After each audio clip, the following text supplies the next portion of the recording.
Howdy y'all, welcome to Nerd Studio. Okay, I've been talking about this on Facebook for a few days. This is the IWI Tavor rifle. I've been pretty excited about this. I think I've said it a bunch by now. You guys know I don't really study a ton on the guns that I buy. I like to go through the learning experience and hence the channel. I did study a little more on this one because of the cost. This rifle is not cheap.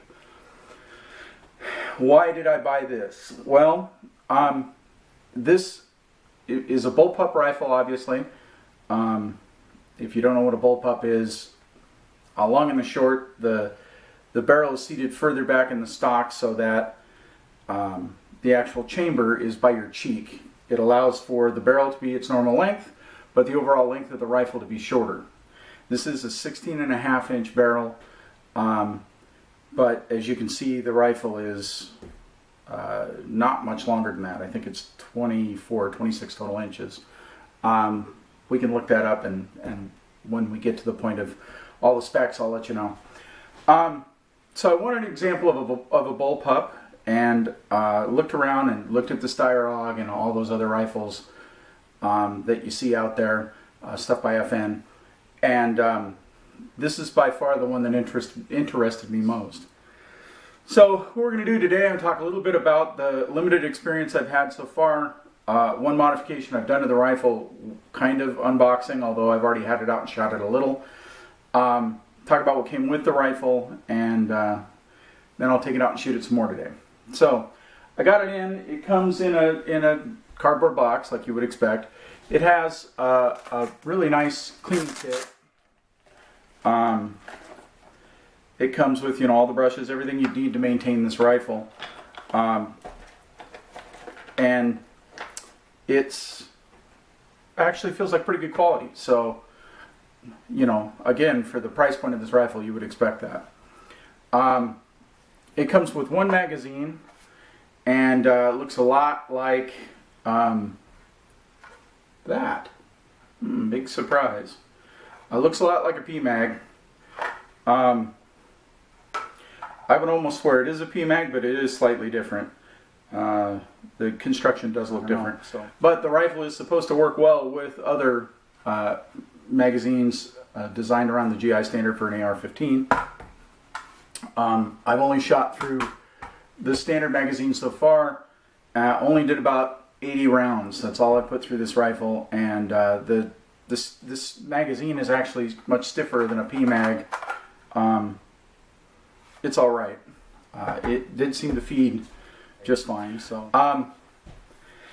at all the features of this rifle, I love how it disassembles, how easy it is to work with. The one thing I did not like about this rifle, and I knew this before I bought it, was this. This is the OEM sear pack that comes out of the rifle. This is essentially your hammer.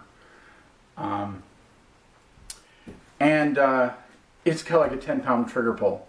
Now it's crisp. It's obviously well made. The creep is fine.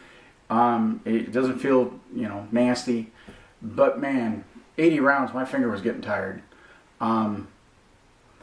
I'm not sure why they went with a 10-pound trigger pull on a rifle like this, but that's what it is.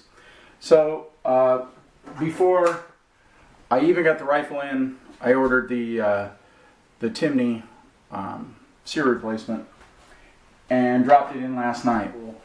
The gun's a little heavy, 7.9 pounds, but man, it sits back here really nicely. I don't have long arms, so for me this gun is incredibly comfortable. Maybe more comfortable to shoot offhand than my AR, so it's fantastic. It kind of does feel like you're playing with a toy though, because it is all polymer or plastic. But you get the thing. It's substantial. The quality in it is evident. Almost no recoil. It deals with the recoil impulse better than any AR-15 I've shot. So from that perspective, I'm amazed. I like the idea that they give you pop-up sights. Get a little closer there. They're a little stiff, but again, it's new. I didn't adjust them at all, and you know, just at 40-50 feet because I haven't sighted in the EOTech yet, which we're going to do today. But you know, the thing was, you know, putting rounds right on top of each other with the iron sights, so that's good. Let's go out and shoot it and see what it does.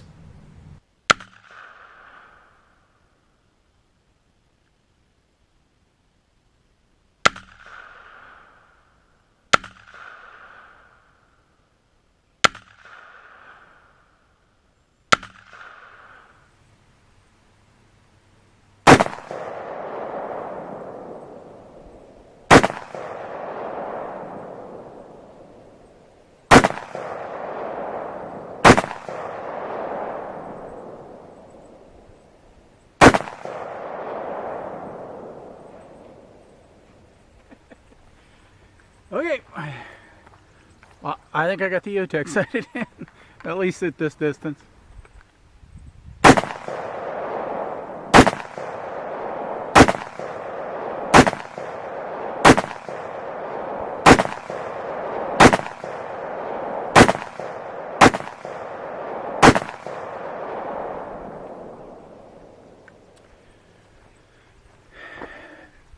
The Timney sear pack is exceptional. That's fantastic. Good stuff. Okay, I guess I'll finish up out here. I'm very pleased. It eats this Wolf Gold ammo perfectly. Not one problem. The weapon is functioning fantastically. There were a couple of things I wanted to mention before I sign off on this video. On the markings on the rifle, actually seems a little odd, but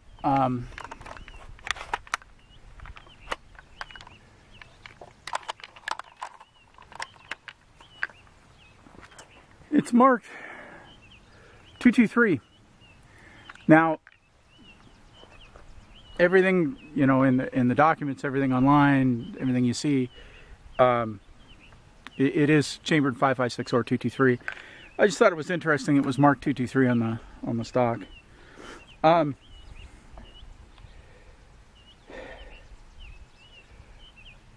You know, let me get 500 rounds through it, but you know, I'm guessing I'm gonna say, if you can afford it, buy a Tavor rifle if you want to have some fun. It's the recoil impulse is so low, it points so naturally. It's like nothing else I've ever shot. It's incredibly comfortable and easy to keep on target. What's next? Well, we take it up, try and get up to, you know, 200-300 yards with it and see what it does. Also, I'll do a video about what I've learned on breaking the rifle down.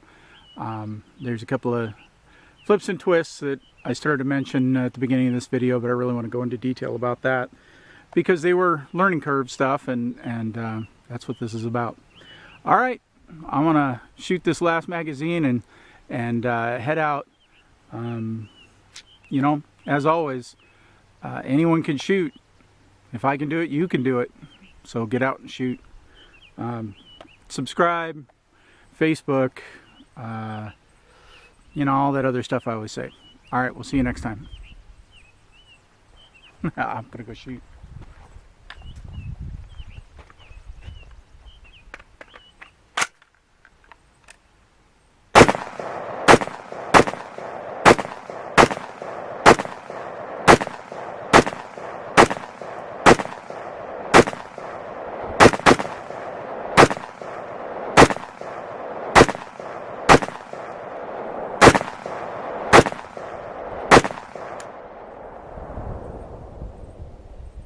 Whew, getting warm.